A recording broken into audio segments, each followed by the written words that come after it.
नमस्कार दोस्तों, एक बार फिर से आप सबका स्वागत है महर्षि क्लासेस में। दोस्तों आज हम कक्षा 8 वसंत भाग 3 से चैप्टर नंबर पहला है ध्वनि, एक छोटा सा पोएम है, बहुत ही जोरदार है, उसकी बातें करने वाले हैं दोस्तों। और उसके जो राइटर है सूर्यकांत त्रिपाठी निराला जी, वो बहुत ही बड़े हिंदी साहित्य के इतिहास में बहुत बड़े राइटर माने जाते हैं दोस्तों। और हिंदी साहित्य के इतिहास में उनको महाप्राण के नाम से जाना जाता है। उनका जन्म सन 1896 ईस्वी में बंगाल के मेदिनीपुर जिले के महिसादल नामक स्थान पर हुआ था। और इनके पिताजी महिसादल में कोषाध्यक्ष थे और उनके पिताजी का नाम था राम सहाय त्रिपाठी। वे उन्नाव जिले के गडाकोला गांव के निवासी थे। दोस्तों ऐसा माना जाता है कि निराला जी जब 3 साल के थे तब उनकी माताश्री का देहांत हो चुका था और वे स्कूल में नहीं गए हैं। उनकी शिक्षा दीक्षा सब घर पर ही हुई है दोस्तों।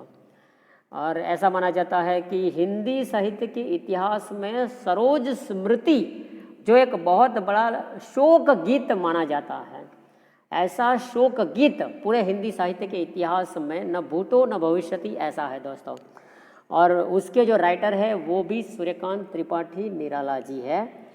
सरोज चूँकि उनकी बेटी थी और उनकी बेटी की याद में, उनकी बेटी जब सरोज का देहांत हो गया तो उनकी बेटी की याद में सरोज स्मृति इन्होंने लिखा था और बहुत बड़ा पोएम है दोस्तों। तो ये बहुत बड़ा शोक गीत है। महादेवी वर्मा जी ने इन्हें साहित्यकारों के समूह में लेना चाहा था लेकिन वो वहाँ नहीं गए और धीरे धीरे इनका शरीर बीमारियों से दोस्तों गिरता गया और फिर 15 अगस्त 1961 ईस्वी में इनका देहांत हो गया दोस्तों। निराला जी अत्यंत उदार, स्वाभिमानी, अध्ययनशील, प्रकृति प्रेमी और त्यागी व्यक्ति थे। अनामिका, परिमल, गीतिका, बेला, नए पत्ते, अपरा, आराधना, अर्चना आदि उनकी रचनाएं हैं, मतलब काव्य संग्रह है। यहाँ जो है ध्वनि काव्य में वे अपने आप को ये बताना चाहते हैं कि अभी न होगा मेरा अंत, अभी अभी ही तो आया है मेरे वन में मृदुल वसंत।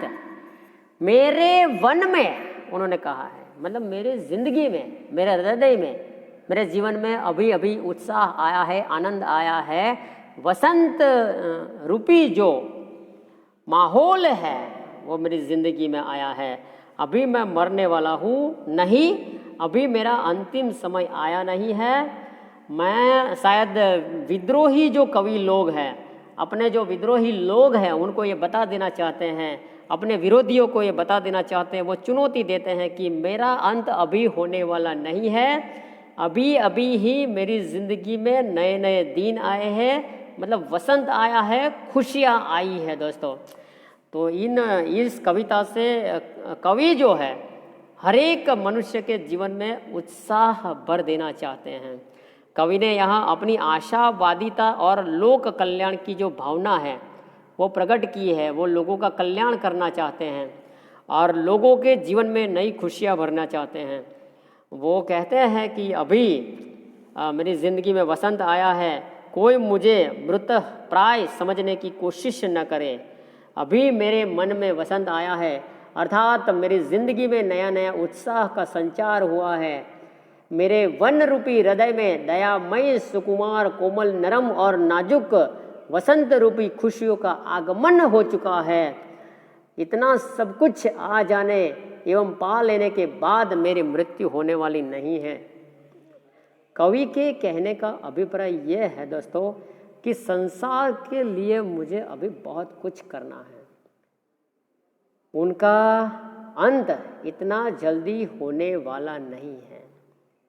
मुझे कोई मृतः, मतलब मैं मर चुका हूँ या कुछ नहीं करने वाला हूँ, ऐसा कोई भूल न करे, क्योंकि उनकी सरोज की मृत्यु के बाद वो बहुत निराश हो चुके थे। इसलिए उन्होंने लिखा है, अभी न होगा मेरा अंत, अभी अभी ही तो आया है मेरे वन में मृदुल वसंत, अभी न होगा मेरा अंत। हरे हरे ये पात, पात माने पत्ते, हरे हरे ये पात, डालियाँ कलियाँ, कोमल गात, कोमल गात माने कोमल शरीर, गात माने बॉडी, शरीर। मैं ही अपना स्वप्न मृदुल कर फेरूंगा निंद्रित कलियों पर, फेरूंगा निंद्रित कलियों पर, जगह एक प्रत्युष मनोहर। मनोहर शब्द का अर्थ है मन को जीत लेने वाला, मन का हरण करने वाला। प्रत्युष माने प्रभात, सूर्य है, प्रभात सूर्य। मतलब कवि ये कहना चाहता है कि मेरे जीवन रूपी वन में अभी वसंत आया है, अर्थात मुझ में यौवन का उचित उत्साह का संचार हो चुका है। ये हरे हरे पत्ते जो है, हरे हरे पत्ते रूपी नवीन भाव तथा कोमल डालियां रूपी प्रेरणाएं तथा कोमल शरीर वाली कलियां रूपी आशाएं अभी अभी ही तो उत्पन्न हुई है। मैं सपनों की तरह कोमल हाथ फेर कर इन सोई हुई कलियों को, मतलब निराशा को दूर करूंगा, और जो लोग निराश है उन लोगों की जिंदगी में मैं नया जीवन प्रदान करना चाहूँगा। उन लोगों में मैं मनोहर प्रभात जगाऊंगा, अर्थात उन्हें नई ताजगी से भर देना चाहता हूँ। मतलब कवि अपने आप को तो खुश रखना चाहते हैं और दूसरों को भी खुश रखना चाहते हैं। दोस्तों, दूसरों की जिंदगी में से वो जो निराशा है वो दूर करना चाहते हैं कवि। आगे लिखते हैं, पुष्प पुष्प से तंद्रालश लालसा खींच लूंगा मैं, अपने नव जीवन का अमृत सहर्ष सींच दूंगा मैं, द्वार दिखा दूंगा फिर उनको, हे मेरे वे जहां अनंत, अभी न होगा मेरा अंत। कवि ये कह रहे हैं कि मैं प्रत्येक फूल रूपी किशोर का ऊंग से उत्पन्न जो आलस्य है वो मैं दूर कर दूंगा। तंद्रालश माने आलस्य, आलस, पुष्प माने फूल, लालसा माने इच्छा चाहत, अमृत माने खुशियाँ, अनंत माने असीम। तो दूसरों की जिंदगी में जो निराशा है वो मैं दूर कर देना चाहता हूँ। अपने नव उत्साह से प्राप्त होने वाले अमृत को लोक मंगल के लिए मैं प्रसन्नतापूर्वक अर्पित कर देना चाहता हूँ।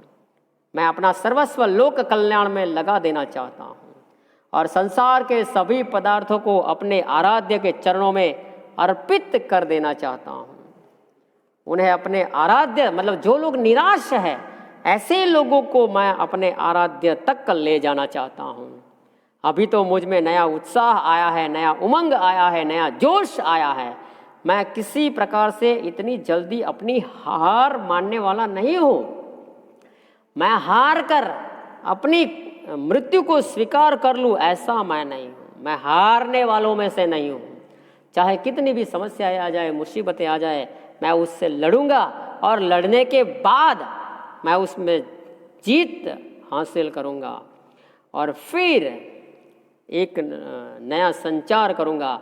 जो निराश लोग हैं उन लोगों को मैं, उन लोगों की ज़िंदगी में आशा की नई नई किरणें मैं लाना चाहता हूं और मैं उन लोगों को ये बताना चाहता हूं कि अभी उसकी ज़िंदगी में वसंत आया है और अंत होने वाला नहीं है। दोस्तों, कवि ने अपने जीवन के अमृत को अन्य लोगों में बांटना चाहा है।